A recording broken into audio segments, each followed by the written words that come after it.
مانگتے ان سے اجرت فہم من مغرم مثقلون، پس یہ تاوان تلے دبے رہے. کچھ مانگ رہے ہیں آپ ان سے، اور مانگتا کون ہے؟ تراویح میں حافظ صاحب کو پیسے دے سکتے ہیں؟ نہیں. حافظ صاحب نے برا کیا ہے نا جو آپ کو 27 دن تک قرآن سنا ہے. بے شعور اور بے شکر انسان. حافظ صاحب کو ایک ترازو میں ڈالو اور دوسرے ترازو میں سونا اور چاندی ڈالو. اتنا بڑا احسان کیا ہے اس نے. حافظ صاحب نے کب کہا ہے کہ اے لوگوں، میں قرآن سناتا ہوں، جب پورا ہو جائے تو اللہ کے واسطے مجھے اتنے لاکھ روپے دو. خواروں تم کیا دو گے؟ خواران زمانہ. حافظ صاحب کو کم از کم 30,000، متوسط 80,000، ورنہ 1,20,000 اور 1,60,000 بخاری سے ثابت ہو رہا ہے. ان خیر ما اخذتم علیہ اجرا کتاب اللہ، ان حق ما اخذتم علیہ اجرا کتاب اللہ. اور یہ فتوے کہ حافظ صاحب نہیں دے سکتے اور نہ دیا کرے، یہ فتوے معتزلہ اینڈ کمپنی کے نکلے. یہ اہل سنت کے خلاف فتوے ہے. اس فتوے کی بنیاد یہ ہے کہ ایک کے پڑھنے سے دوسرے کو فائدہ نہیں، اور ہمارا ایمان یہ ہے کہ حافظ صاحب کے پڑھنے سے آسمان و زمین قائم دائم.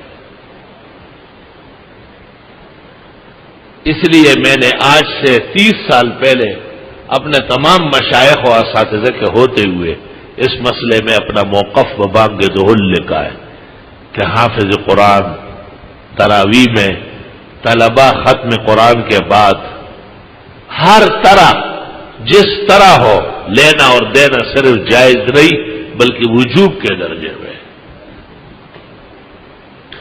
اور میں نے ان لوگوں کو دیکھا جو قرآن پڑھوا کے کچھ نہیں دیتے، وہ سب تباہ و برباد ہو گئے. دانیال جب قرآن پڑھے تو دانیال کے حساب سے کم از کم 14 میٹر کا شلوار اس کی ایک بنتی ہے، کیونکہ وہ 22 کلو کا خالی افطار کرتا ہے. اس حساب سے اس کو ایسے جوڑے دے کہ سال بھر میں اس کو مزید سلوانے کی ضرورت نہ ہو.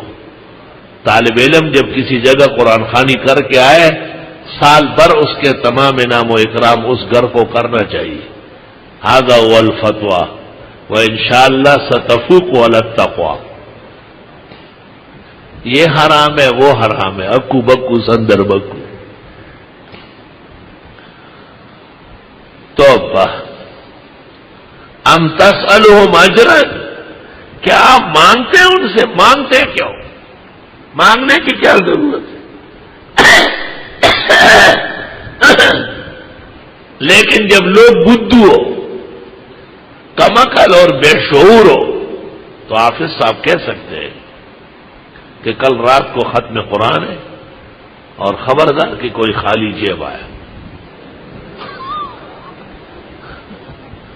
انکان جاہلا فعلینا تعلیمہ، آلوسی لکھتے ہیں بے وقوف ہے، سمجھانا پڑتا ہے کہ خالی جو ہے نا گلے ملنا اور ہاتھ ملانا، اس کا کیا مطلب ہے؟ تش پتورا اور کالو خان تے گورا. آپ کا گھر مغلوں نے لوٹا ہے کیا؟ یا فوجی گھس گئے تباہ کرنے کے لیے، یا ڈرون حملے نے مارا ہے؟ حافظوں کو رچاؤ، مالا مال کرو. اور فتویٰ عاجز فقیر کا تحریراً کتابی شکل میں شائع ہو چکا ہے. ماں کا بیٹا اس کا جواب لے کے، ساڑھا پلہ بھاری ہے. جنہوں نے مجھ سے بخاری پڑھی ہے وہ خوب سمجھتے ہیں، ان کو سب معلوم ہے. وہاں میں پورا سال ان کو سمجھا چکا ہوں، ان کو ضرورت نہیں ہے اعادے کی. اتنا یاد رکھو کہ ایک دارالافتاء جو بہت قیمتی اور بیش بہا ہے، ہمارا بھی اس پر یقین ہے، لیکن اس سے غلط فتویٰ نکلا ہے، اور اس کے بعد دوسرا اور تیسرا. یہ آپ کو پتہ ہے لکیر کے فقیر بیٹھے ہوتے ہیں، اور دارالافتاء میں کون لوگ ہوتے ہیں یہ بھی آپ سب سمجھتے ہیں. جو سب سے بڑا احمق ہوتا ہے وہ وہاں گھستا ہے. جو وفاق میں الراسب ہوتا ہے وہ مفتی بنتا ہے. الراسب علیہ من اللہ ما علیہ. کوئی عظیم النظیر متباہر فقیہ جو علم حدیث اور قرآن و تفسیر پر بالغ نظر رکھتا ہو وہ کبھی بھی ناجائز نہیں کہے گا۔ حضرت الاستاذ مولانا یوسف بنوری نے معارف السنن میں لکھا ہے کہ لوگ کہتے ہیں دنیاوی کاموں پر لینا دینا جائز ہے اور اخروی پر نہ لے، والعلت تقتضی ان تعم، علت تو عموم چاہتی ہے کہ سب میں جائز ہونا چاہیے۔ شان ورشا فیض الباری میں کہتے ہیں لوگ کہتے ہیں ایصال ثواب والوں کو نہ دے، وَأَنَا أَكُفُّ لِسَانِي عَنْهُ، میں اپنی زبان کو کنٹرول کر رہا ہوں، ناجائز نہیں کہتا ہوں۔ دیکھیں یہ متبحر علماء ہے، یہ متبحر علماء ہے۔ القاموس فی الفقہ عبدالسلام ندوی نے شائع کی ہے، اس میں نے اس کو خط لکھا تھا بہت مفصل، اللہ جزائے خیر دے، میرے خط کے اقتباسات پر فتویٰ جاری کیا ہے، اور اس نے لکھا ہے کہ لینے اور دینے والوں کے دلائل قوی ہے اور منع کرنے والوں کے دلائل پی کے کمزور بیکار ہے، فضول ہے، من نائل للخیر ہے۔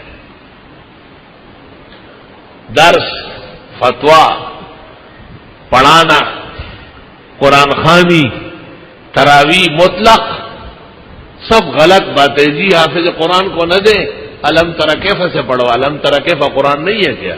یہ تو قریب ہے کہ کلمہ کفر ہو جائے۔ علم تری کیف کون پڑھے گا؟ وہ بھی کوئی حافظ پڑھے گا؟ ہر ٹٹو اور بلو تھوڑا ہی مصلی پہ تراویح پڑھا سکتا ہے۔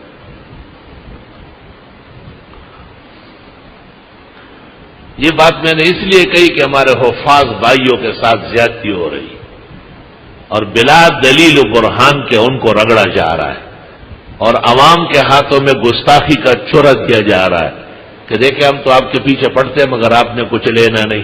کیوں؟ وہ آپ کے ہاں بدکاری کرنے آیا ہے کیا؟ اس نے اللہ کے نبی کے مصلی پر آپ کو بہترین اجر اور ثواب کما کے دیا ہے، آپ بھی بہترین اجرت، انعام و اکرام سے اس کو مالا مال فرمائے۔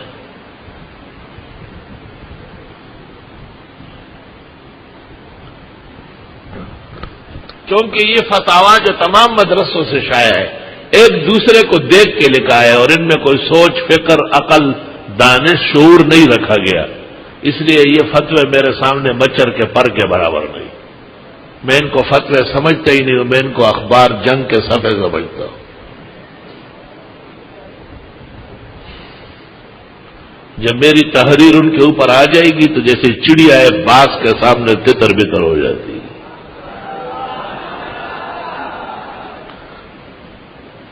اور نعرے لگاؤ گے، صبر کرو گا۔ ہاں، اس کی برکت ہے کہ روز سیٹ آتا ہے تم میں نوٹ بانٹتا ہے، روز یہ تقریروں سے اس کو جوش آیا ہوا ہے، کہتے رات کو پھر آ رہا ہوں، میں نے کہا آؤ، روز آؤ۔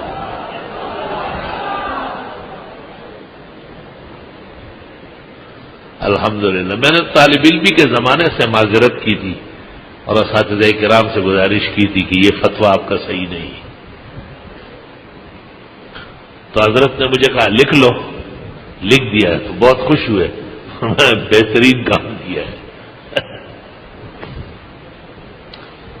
یہاں ایک بات امانتاً یاد رہے، اس فتوے کے لکھنے کی وجہ یہ قرآن خوانی یا تراویح نہیں ہے۔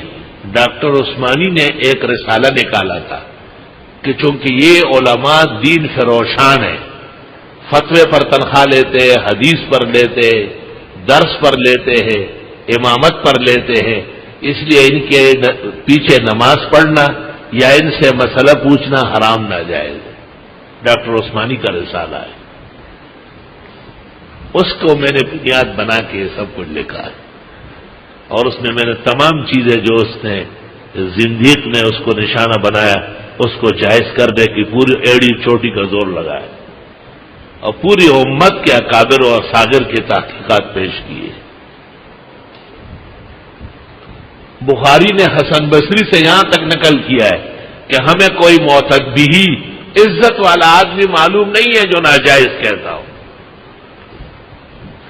آخری بات سن لو، ابھی 27 کو حرمین شریفین میں قرآن خوانی تراویح کا ختم ہوگا، آپ ذرا اس رات کو دیکھ لیں تب پروگرام دیکھے، اعلان ہوتا ہے مراکش کے بادشاہ کی طرف سے مرسڈیز گاڑی 4 فلاں جگہ، یہ نمبر، یہ چابیاں امام سدیس کے لیے، فلاں شہزادے کی طرف سے عزیزیہ میں 3 ایکڑ پر مشتمل محل، قرآن پڑھنے کی سلے میں چابی اور کاغذات حاضر ہے، ان کا سیکرٹری آ کے وصول کرے، گاڑیاں، سونے کے بکسے، حنابلہ کے مذہب میں کعبے کے بالکل سامنے، یہ دلیل صحت ہے الحمدللہ۔ جو اس کے مقابلے میں وہ سارے فتوے کمزور اور بے دلیل فتوا ہے وہ سب۔ ہاں یہ ٹھیک ہے کہ وَلَا تَشْتَرُوا بِآيَاتِي ثَمَنًا قَلِيلًا، تھوڑے نہیں ہونا چاہیے، خوب معقول ہونا چاہیے۔ اس لیے وہ سونے کے بکسے اور کوٹیاں، محلات، بنگلے، مرسڈیز گاڑیاں اور پتہ نہیں دنیا کے کتنے سرمائے، کتنے بینک بیلنس ان کے سپرد ہو گئے، ہر ختم ہے۔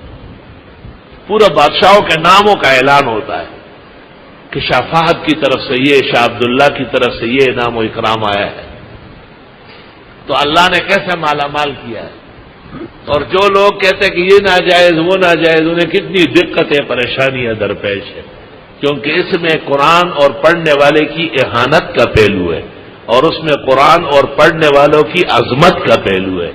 جو قرآن اور پڑھنے والوں کو عظمت دے گا اللہ اسے عظیم بنائے۔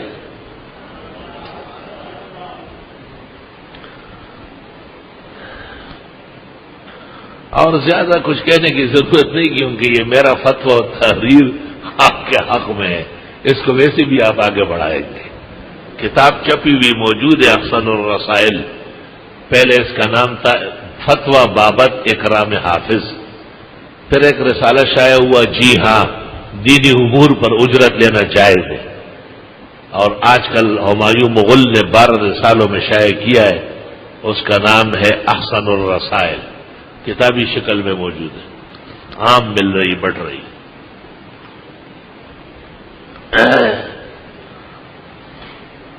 قرآن خوانی کے وقت طالب علموں کو ٹھنڈے شربت، کبھی دودھ کے، کبھی پستے بادام کے، قرآن خوانی جب مکمل ہو جائے اعلیٰ قسم کے طعام اور نوٹوں کے لفافے، اور سب طلباء کو سوٹ اور جوڑے۔ اگر یہ کر لیا گیا تو جس کام کے لیے کیا ہے وہ ہوگا، اور اگر یہ نہیں کیا تو انشاءاللہ تباہ و برباد ہوگا۔ ہاں یاد رکھنا، طالب علموں کی توہین برداشت نہیں ہے، بالکل۔ طالب علم کسی کے باپ کے مزدور ہے، جو ان کے گھر میں 2 گھنٹے بیٹھے رہتے ہیں، وہ ان کے گھر کے لیے مدرسے میں آئے تھے کیا؟ وہ اپنے اللہ کے دین کا علم پڑھنے آئے۔ آپ ان کو گھر لے چلتے، قرآن خوانی کراتے، معزز مہمان کی طرح اکرام دیں گے، اور اکرام بغیر طعام، شراب، کپڑے اور پیسوں کے کوئی معنی ہی نہیں رکھتے تھا، اور کیا اکرام ہوتا ہے۔ ان خیر ما اخذتم علیہ اجرا کتاب اللہ، ان حق ما اخذتم علیہ اجرا کتاب اللہ۔ بخاری شریف کے اندر تقریباً 22 جگہ یہ حدیث موجود ہے۔ بعض لوگ کہتے ہیں کہ جی یہ بیوع میں لایا ہے، تو ٹھیک ہے نا، خرید فروخت کے طور پر بھی ثابت ہے۔ کبھی کہتے ہیں یہ غنائم میں لایا ہے، تو کیا فضائل قرآن میں نہیں لایا؟ کیا فضائل قرآن میں بھی تو ذکر ہوا ہے، بات ہی ختم ہو گئی۔ ام تسألہم اجرا، کیا آپ مانگتے ہیں ان سے اجرت؟ مانگے نہیں، تبلیغ والوں کی طرح چندہ نہ مانگے، بندہ مانگے کہ تو چل ساتھ۔ فہم من مغرم مثقلون، پس وہ اس کے بوجھ تلے دبے ہوئے ہیں۔ ام عندہم الغیب، یا ان کو علم غیب ہے، فہم یکتبون، پس یہ لکھ رہے ہیں۔ طالب علمی کے زمانے میں ایک سیٹ آیا اور مجھے کہا کہ طالب علموں کو لے جانا ہے قرآن خوانی کے لیے، میں گاڑیاں لے آؤں گا، چھٹی ہے، کل جمعہ ہے آپ کی، ناشتہ بھی وہیں کر لیں گے اور قرآن شریف پڑھ لیں۔ ہم چلے گئے وہاں۔ اس زمانے میں جبکہ ہمارا وظیفہ درجہ رابعہ سے دورہ حدیث تک صرف 11 روپے تھا، اس میں 1 ٹک کا اضافہ نہیں ہوا پورے 5 سال میں. ایشیا کے مقتدر ادارے میں 1 پائی اضافہ نہیں ہوا. اس نے 5-5 روپے بانٹے. میں نے لڑکوں سے کہا مت لے. اس نے کہا کیوں؟ میں نے کہا 50-50 دے دے. وَلَا تَشْتَرُوا بِآيَاتِي ثَمَنًا قَلِيلًا، قلیل نہیں لینا ہے. اس نے کہا 50 روپے ایک طالب کو؟ میں نے کہا ہاں ایک کو. کیوں؟ 100 دے دو. کبھی بھی نہیں. میں نے کہا ٹھیک ہے تو ہم دعا کرتے. میں نے طالب علموں سے کہا اس کے تباہی کی دعا کرو. اس نے کہا صبر صبر صبر. اٹھ کے چلا گیا اور 50-50 لے آئے. کہ یہ لے لو اللہ کے واسطے، ہمیں دعاؤں میں یاد رکھو. میں نے کہا بس جب بھی آپ نے کمی کی پھر دیکھو ہمارا توپ کا منہ ادھر ہو جائے گا. ایک دن حضرت الاستاذ حضرت اقدس مولانا بن نوری نے اعلان کیا درس میں کہ میرا ایک دوست ہے، اس کا کاروبار بہت کمزور ہو گیا، طالب علم قرآن شریف پڑھ لے، ان کے لیے دعا کر لے. دارالحدیث میں سپارے تقسیم ہو گئے. ہم نے قرآن شریف پڑھا. حضرت بھی اپنے سیٹ پر بیٹھے سپارہ پڑھ رہے، پورا سپارہ پڑھ لیا مولانا صاحب. پھر وہ سیٹھ صاحب آیا.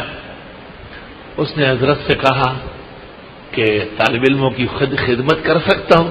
حضرت نے کہا بالکل، بہت ضروری ہے. اور بخاری کی حدیث سندن مطلن وہی لدیق کی ابو سعید خدری کی خوب پڑھنے لگے. تو اس نے کہا میں ابھی آتا ہوں. وہ چلا گیا گھر اور ہم خوب دعائیں کرتے تھے کہ اللہ خوب پیسے لے آئے. وہ بھی ایک بنڈل لے آیا.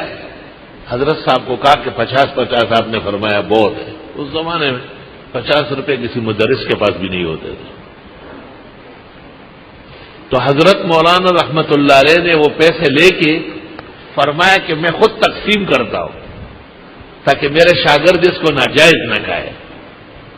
ہم نے درخواست کی کہ آپ اپنی جگہ بیٹھے، ہم یہی آ کے لیتے ہیں. حضرت نے کہا اچھا، ورنہ آپ باقاعدہ ایسے اٹھ کے جانے لگے تھے. ہم نے کہا حضرت آپ اپنی جگہ تشریف رکھیں، ہم سب مل کے جو ہے ایک ایک آتے رہیں گے. حضرت مولانا کے مبارک ہاتھوں سے الحمدللہ ہم لے چکے.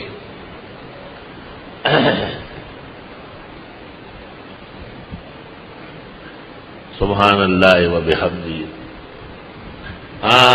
وہ ما د بازونو یاری کړي د بورډینګ ما تمو لاسولا سنگنا.